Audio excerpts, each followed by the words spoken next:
ટર્કીમાં આવેલા વિનાશકારી ભૂકંપે હજારોનો જીવ લીધો છે. 7.8ની તીવ્રતાના આવેલા આંચકાને લીધે ટર્કી અને સિરિયાના અનેક શહેરોને ખંડેર બનાવી દીધા છે. ટર્કીમાં આવેલા વિનાશકારી ભૂકંપે વર્ષ 2001માં કચ્છમાં આવેલા ભયાનક ભૂકંપને યાદ અપાવી દીધી હતી.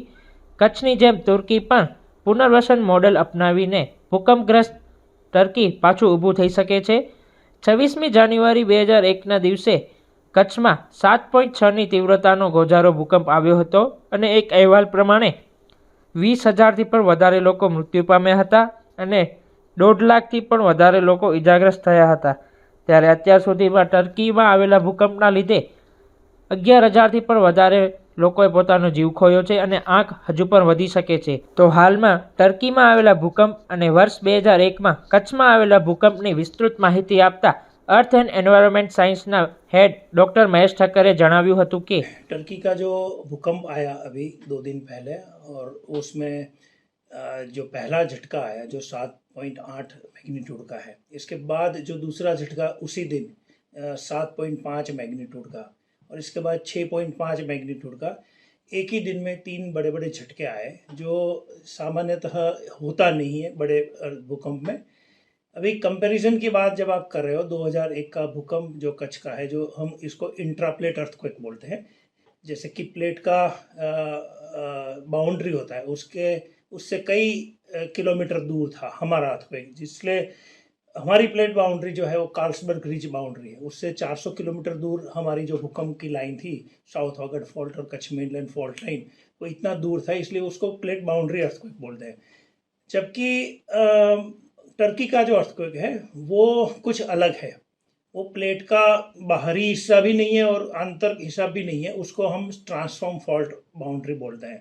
ट्रांसफॉर्म फॉल्ट बाउंड्री जो मेन जो अर्थक्वेक कॉजेटिव अर्थक्वेक फॉल्ट है उसका नाम है अनातोलियन फॉल्ट, जहाँ एक अरेबियन प्लेट और नॉर्थ वेस्ट में आई हुई अनातोलियन प्लेट, इस दोनों प्लेट का टकराव से नहीं लेकिन घर्षण से हुआ है, एक दूसरे के सापेक्ष वो लेटरल घूमती है। तो इससे ये अर्थक्वेक जो आता है वो करीबन 200 साल में पहला इतना बड़ा अर्थक्वेक आया था। अगर उसी टर्की का जो अनातोलियन फॉल्ट लाइन की बात करते हैं तो करीबन 200 साल पहले 1822 में 7.5 मैग्नीट्यूड का झटका वहाँ आया था। उस टाइम 7,000 लोग वहाँ मर गए थे। आज यहाँ वो फिगर जा रहा है करीबन 11,000 से भी ज़्यादा जाता है।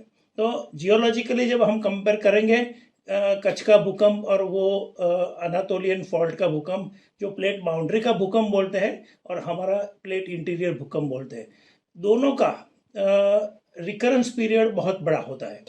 जैसे कि कच्छ का भी रिकरेंस पीरियड है जो 200 साल का है, और हम किसी एक fault line south Vagad fault line की बात करें तो कहीं ज़्यादा हो सकता है।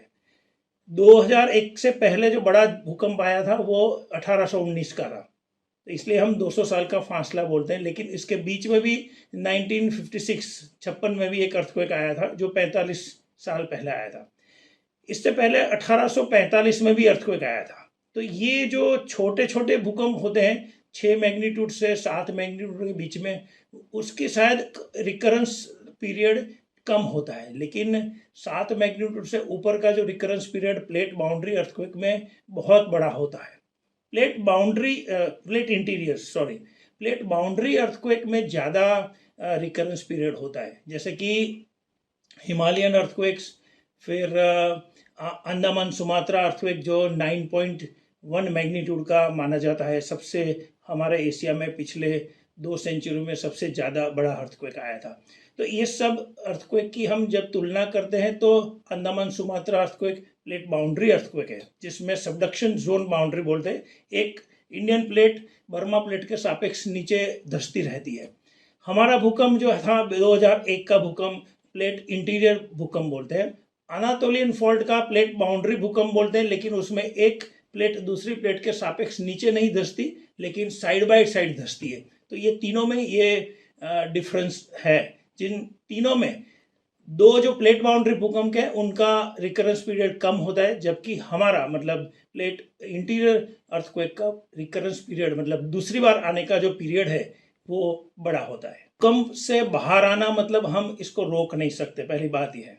हम उससे बाहर कैसे आए, तो हमारी डिज़ास्टर की जो टीम होती है और डिज़ास्टर का जो हमारा मैनेजमेंट एसोसिएशन होता है, उसको हमको स्ट्रॉन्ग करना पड़ेगा। और राइट फ्रॉम द बिगिनिंग कि जैसे कि प्राइमरी स्कूल, सेकेंडरी स्कूल और कॉलेज लेवल में सभी बच्चों को, सभी छात्रों को, सभी सिटीज़न को इसी चीज़ के लिए वाकिफ़ करना ज़रूरी है, जो हमारे पास अभी भी इतना स्ट्रॉन्ग नहीं है।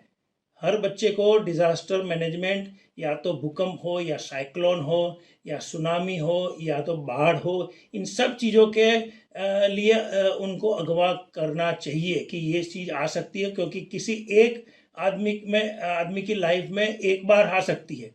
इसलिए हमको शुरू से सिखाना ज़रूरी है, लेकिन आती ज़रूर है। किसी भी एक डिज़ास्टर को आना तो है ही। हम जब कच्छ में बैठे हैं तो कच्छ में तो हर चीज़ है सिवा वॉल्केनो, इसलिए हम उसको रोक नहीं सकते, लेकिन हम उसके लिए तैयार हो सकते हैं। जैसे कि हमारे पास रेस्क्यू टीम आज भी नहीं है। 2001 के भूकंप के बाद 22 साल के बाद भी हमारे पास रेस्क्यू टीम नहीं है। हम रेस्क्यू अगर अभी आज आ गया तो रेस्क्यू टीम कहाँ से लाएंगे? हम बाहर से इंपोर्ट कर सकते हैं। हमारी खुद की रेस्क्यू टीम बहुत तगड़ी होनी चाहिए। સતત 24 કલાક સમાચાર જોવા માટે ડાઉનલોડ કરો ETV ભારત એપ।